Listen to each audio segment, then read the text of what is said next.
দর্শক, আমাদের মধ্যে অনেকেই দীর্ঘদিন ধরে কোমর ব্যথা রোগটিতে ভুগছি, চিকিৎসা গ্রহণ করছি, কিন্তু সম্পূর্ণভাবে এই রোগটি থেকে পরিত্রাণ পাচ্ছি না। কি করব, কিভাবে এই চিকিৎসা গ্রহণ করলে কোমর ব্যথার সমস্যা থেকে আমরা পরিত্রাণ পেতে পারবো? দর্শক, আপনাদের জন্য আমাদের এই আয়োজন। সবাইকে আমন্ত্রণ বৈশাখী টেলিভিশনে নিয়মিত স্বাস্থ্য বিষয়ক আয়োজন বৈশাখী হেলথের আজকের পর্বে। পুরো আয়োজন জুড়ে আপনাদের সাথে আছি আমি ডক্টর ফারজানা আলী। দর্শক, আজ আমাদের আলোচনার বিষয় কোমর ব্যথার অপারেশনবিহীন চিকিৎসা। আর এই বিষয়ে আলোচনায় আমাদের সাথে স্টুডিওতে উপস্থিত আছেন অধ্যাপক AKM Akhtaruzzaman, interventional pain medicine specialist, division head pain medicine বিভাগ, বাংলাদেশ মেডিকেল বিশ্ববিদ্যালয়, chief consultant, Dhaka pain management centre. Sir, আমন্ত্রণ জানাচ্ছি আমাদের আজকের পর্বে। কেমন আছেন? আমি ভালো আছি, ধন্যবাদ আপনাকে, ধন্যবাদ বৈশাখী টিভির দর্শক শ্রোতাকে। স্যার, শুরুতেই বলছিলাম, অনেক রোগীরা দেখা যায় দীর্ঘদিন ধরে কোমর ব্যথার এই রোগটিতে ভুগছেন, চিকিৎসা গ্রহণ করছেন, কিন্তু সম্পূর্ণভাবে কিন্তু তারা পরিত্রাণ পাচ্ছেন না এই রোগটি থেকে। এই ধরনের রোগীদের আপনারা কিভাবে চিকিৎসা দিচ্ছেন? ধন্যবাদ আপনাকে। আসলে দেখুন, একটি রোগের চিকিৎসার জন্য সেই রোগটি নির্ণয় করা খুবই জরুরি।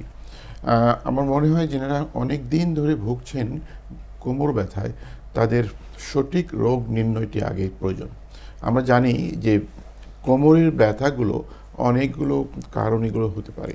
তার মধ্যে 6টা থেকে 7টি পেইন জেনারেটর যেখান থেকে হতে পারে। আমরা যেভাবে বলে থাকি, একটি বোনসটি দুটো ভার্টিব্রার মাঝখানে যে ইন্টারভার্টিব্রাল ডিস্ক অথবা ফ্যাসেট জয়েন্ট অথবা লিগামেন্টস অ্যান্ড মাসলস। তাহলে এই যে এতগুলো স্ট্রাকচার আছে, সেই স্ট্রাকচারের কারণের উপর ভিত্তি করে রোগের চিকিৎসা পদ্ধতি ঠিক করা দরকার। অতএব আমার মনে হয় এই সমস্ত রোগ যারা অনেকদিন ধরে ভুগছেন এই কোমর ব্যথায়, তাদের হয়তোবা রোগ নির্ণয়টি সঠিক হচ্ছে না, অথবা কিছু রোগ আছে, কিছু কোমর ব্যথা আছে যার জন্য সঠিক চিকিৎসাটি, বিশেষ করে যে ইন্টারভেনশন পেইন ম্যানেজমেন্টটি অনেকভাবে জড়িত হয়ে থাকে, সেটি হচ্ছে প্রপারলি দেওয়া হচ্ছে না। এটি একটি কারণ আসলে। স্যার, আপনি বলছিলেন যে কোমর ব্যথা সঠিকভাবে রোগ নির্ণয়টাই হচ্ছে না। এক্ষেত্রে আসলে রোগ নির্ণয় কি ধরনের পরীক্ষার প্রয়োজন পড়ছে? দেখুন, রোগ নির্ণয়ের জন্য প্রথমেই যে কারণটি আমাদের করতে হয় সেটা একটি হিস্ট্রি টেকিং, মানে তার সঙ্গে কথা বলা রোগীর সঙ্গে, আমরা যেটা সহজভাবে বলতে পারি। দ্বিতীয়ত হচ্ছে একজন চিকিৎসক, একজন অভিজ্ঞ চিকিৎসক তার ফোকাস এক্সামিনেশনগুলো করে নেয়, কোথায় তার কারণটি, কোথায় তার অসুবিধাটি সেটা নির্ণয় করার জন্য। এরপরে কিছু রেডিওলজিক্যাল এক্সামিনেশন, কিছু বায়োকেমিক্যাল এক্সামিনেশনের কোনো প্রয়োজন হয়। যেমন তার ভিতরে একটি MRI অথবা একটি CT স্ক্যান অথবা ইভেন একটি বোন ম্যারো ডেনসিটি, এইটার উপর ভিত্তি করেই কিন্তু একজন চিকিৎসক, একজন ব্যথা বিশেষজ্ঞ তার রোগের কারণটি নির্ণয় করে থাকেন। স্যার, আপনি আরেকটি বিষয় বলছিলেন, কোমর ব্যথার কিছু কিছু কারণের ক্ষেত্রে চিকিৎসা সঠিকভাবে নিতে পারছে না আমাদের রোগীরা।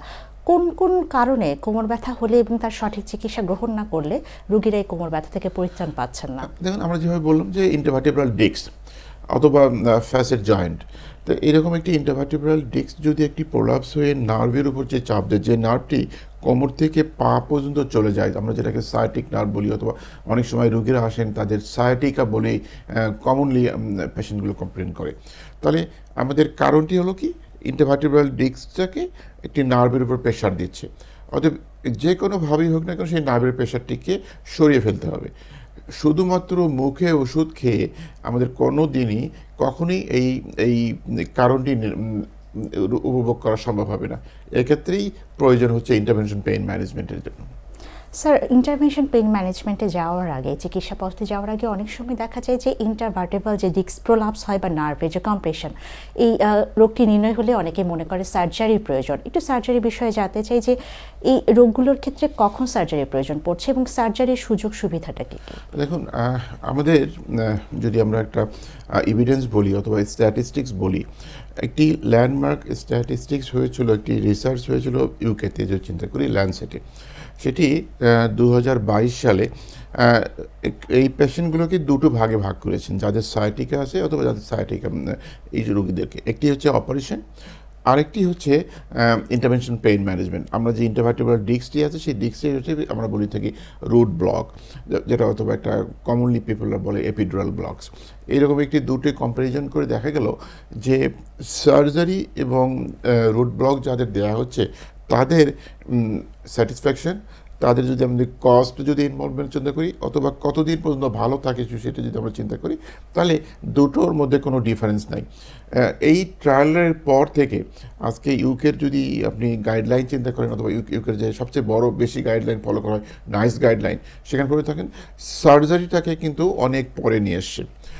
বেসিক্যালি এই সার্জারিটা যদি আমি 100 জন রোগীর কথা চিন্তা করি তাহলে 0.5 থেকে 2% রোগীর সার্জারি লাগতে পারে। ইন্টারভার্টিব্রাল ডিস্কের যে প্রলাপস হয়ে নার্ভের উপর প্রেশার দিলেই সার্জারি করার কিন্তু প্রয়োজন নাই। আমরা অনেকগুলো ইন্টারভেনশন করে থাকি যার মাধ্যমে তার এই পেশেন্টগুলোকে আমরা রিলিফ দিতে পারি। তার ভিতরে একটি হচ্ছে যেভাবে বললাম রুট ব্লক, তার ভিতরে একটা ফ্যাসেট জয়েন্ট যখন তার কোনো ফ্যাসেট আর্থোপ্যাথি ডেভেলপ করে ওই সমস্ত জায়গায় কোনোভাবেই কিন্তু সার্জারি কোনো রোল নাই। তাহলে আমাকে ওখানে ওই ফ্যাসেট জয়েন্টটাকে টার্গেট করে সিয়ান গাইডেড আমাকে ওখানে কোনো একটা ইন্টারভেনশন করতে হবে, অথবা যে নার্ভটি ওই ফ্যাসেট জয়েন্টকে সাপ্লাই দিচ্ছে যেটা আমরা বলি মিডিয়াল ব্রাঞ্চ ব্লক, সেই মিডিয়াল ব্রাঞ্চ ব্লকটাকে রেডিও ফ্রিকোয়েন্সি নার্ভ অ্যাবলেশন করে দিলেই তার কিন্তু ব্যথাটা চলে যাচ্ছে। অর্থাৎ সমস্ত পেশেন্টের জন্যই সার্জারি করার প্রয়োজন নেই। হ্যাঁ, এই যে বললাম 3% যে সার্জারি করার প্রয়োজন হয় সেটাকে আমরা বলি রেড ফ্ল্যাগ। রেড ফ্ল্যাগটা কী হলো, যখন উনি একজন পেশেন্ট তার কোমর ব্যথা হচ্ছে কিন্তু কোমর ব্যথার সঙ্গে সঙ্গে ওনার প্রস্রাব পায়খানা বন্ধ আসছে, ওনার পাটা অবশ হয়ে যাচ্ছে, অথবা তার কোনো ক্যান্সার জাতীয় কোনো রোগ আছে, অথবা তার কোনো অন্য কোনো রোগ আছে, এইরকম একটি জায়গা ছাড়া যেটা আমরা বললাম রেড ফ্ল্যাগ যদি ছাড়া কোনোভাবেই শুধুমাত্র কোমর ব্যথা হলেই অথবা একটু এমআরআই ইন্টারভার্টিব্রাল ডিস্ক প্রলাপস দেখেই সার্জারি করার কোনো যুক্তিকতা নাই এবং এভিডেন্স অথবা মেডিকেল সায়েন্স কোনোভাবেই সেটাকে অ্যালাউ করে না।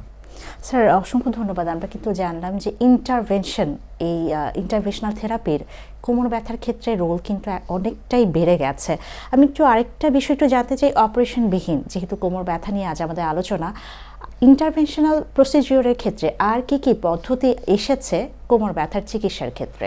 দেখুন, আমরা যেভাবে বললাম যে রুট ব্লক অথবা রেডিও ফ্রিকোয়েন্সি নার্ভ অ্যাবলেশনস, এটি একটি সর্বজন স্বীকৃত একটি জায়গা। আমাদের মতো এই তৃতীয় বিশ্বের দেশগুলোর জন্য আমরা কিন্তু আরেকটি প্রসিডিওর করে থাকি, সেটা আমরা বলি কেমোনিউক্লিওলাইসিস, যেটাকে আমরা বলি ওজন নিউক্লিওলাইসিস নামে সবার কাছে পরিচিত। এই যে ডিস্কটা প্রলাপস হয়েছে সেই ডিস্কের মধ্যে যদি 3 ml to 4 ml বা 5 ml ওজন মানে O3 যেটা আমরা পড়ে থাকি ছোটোবেলায় পড়েছি, সেই O3 গ্যাসটি যদি আমরা সিয়াম গাইডেড অথবা ফ্লোরোস্কোপি গাইডেড আমরা ইন্টারডিসকাল দিয়ে থাকি, এটাও কিন্তু তার একটি ইন্টারভেনশন হিসেবে কাজ করে। অথবা অনেক সময় যাদের ডিজেনারেটিভ ডিস্ক আছে সেই ডিজেনারেটিভ ডিস্ক পেশেন্টগুলোকে আমরা ইন্ট্রাডিসকাল পিআরপি অথবা ইন্ট্রাডিসকাল বন ম্যারো অ্যাসপিরেট করেও কিন্তু আমরা চিকিৎসা করে থাকি। কেন যখনই একটি ডিস্ক ডিজেনারেট করে ফেলে এই ক্ষেত্রে সার্জারির কোনো রোল থাকে না। বেসিক্যালি ওই যে ডিজেনারেটেড ডিস্কটাকে একটু রিজেনারেট করা, একটু নিউট্রিশন দেওয়ার জন্য পিআরপি অথবা বন ম্যারো অ্যাসপিরেট সবচেয়ে ভালো চয়েস এবং এটা এভিডেন্স বেস। স্যার, আপনি পিআরপি থেরাপির কথা বললেন। এই পিআরপি থেরাপি এবং ইন্টারভেনশনালের যে পদ্ধতিগুলো আমাদের রোগীরা কোথায় কোথায় এই সুযোগ সুবিধা পেতে পারেন? দেখুন, এটি যেহেতু আমরা বাংলাদেশে পেন মেডিসিন কিন্তু অনেক ডেভেলপ করেছে। আমাদের যে বিশ্ববিদ্যালয়টি আছে বাংলাদেশ মেডিকেল বিশ্ববিদ্যালয়ের পেন মেডিসিন যে ডিপার্টমেন্টটি আছে সেই ডিপার্টমেন্ট কিন্তু আমরা একটি স্বয়ংসম্পূর্ণ ডিপার্টমেন্ট। আমরা এই পেইন মেডিসিনের সার্ভিস দিয়ে থাকি সেই 1992 সাল থেকে, তখনকার যে ইউনিভার্সিটি থেকে আমরা দিয়ে থাকি। অনেক প্রাইভেট সেন্টার ডেভেলপ করছে। যদি আমি দর্শক শ্রোতারা কিছু মনে না করেন যে আমার যে সেন্টারটি আছে, আমাদের একটা যে ব্যক্তিগত সেন্টারটি আছে ঢাকা পেইন ম্যানেজমেন্ট সেন্টার, সেই সেন্টারেও কিন্তু আমরা এরকম একটি প্রোগ্রাম কন্টিনিউ করে থাকি এবং আমার সেন্টারটি বিশেষত হলো একটি স্বয়ংসম্পূর্ণ সেন্টার এবং সেখানে সেই ওজন নিউক্লিওলাইসিস থেকে শুরু করে রেডিও ফ্রিকোয়েন্সি অ্যাবলেশন থেকে শুরু করে সমস্ত ধরনের আধুনিক যন্ত্রপাতি সজ্জিত কিন্তু আমাদের এই সেই সেন্টারটি। স্যার ধন্যবাদ। আমরা জানলাম যে আপনার পেইন ম্যানেজমেন্ট সেন্টার যেটা আছে সেখানে রেডিও ফ্রিকোয়েন্সি পিআরপি এবং ওজন থেরাপি এই সুযোগ সুবিধাগুলো আছে। এই বিষয়গুলোতে আরও বিস্তারিত জানবো আমাদের আগামী পর্বে। ধন্যবাদ আপনাকে, ধন্যবাদ বৈশাখী টিভিকে। দর্শক, কোমর ব্যথার অপারেশনবিহীন চিকিৎসা নিয়ে আগামী পর্বে আমরা জানবো ওজন থেরাপি, পিআরপি, রেডিও ফ্রিকোয়েন্সি নিয়ে। সেই পর্যন্ত আমাদের সাথেই থাকুন। সবার সুস্বাস্থ্য কামনা করে শেষ করছি আমাদের আজকের পর্ব। ধন্যবাদ সবাইকে।